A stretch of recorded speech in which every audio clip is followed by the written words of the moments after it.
New Orleans is bracing for near record warmth this weekend, with temperatures expected to climb close to 80 degrees Fahrenheit. This abnormal heat is setting the stage for one of the warmest Super Bowls, but it's not just New Orleans. Across the country, NFL cities in general are experiencing rising temperatures. CBS News national correspondent Dave Malkoff joins us now to get a closer look at how warming conditions are affecting the game. Dave, great to see you. How does the weather for this year's Super Bowl in New Orleans compare to previous times the city has hosted? Great to see you too, Lindsay. And if you look back in the history of Super Bowls, you'll see the difference is pretty striking. Did you know that New Orleans hosted the coldest outdoor Super Bowl on record? That was Super Bowl LX in 1972, where the Cowboys just squashed the Dolphins.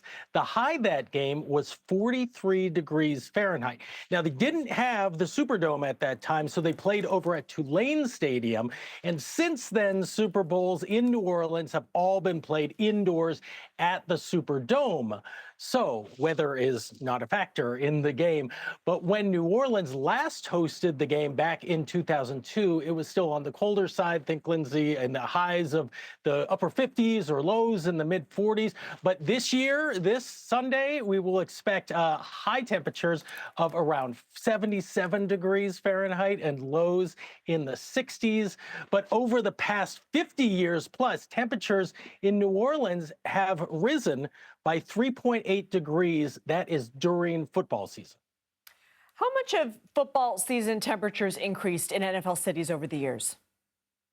Well, if you look back since 1970, temperatures across all of the 30 NFL cities during the regular football season, that's September to December, they have all warmed by an average of somewhere around 2.8 degrees.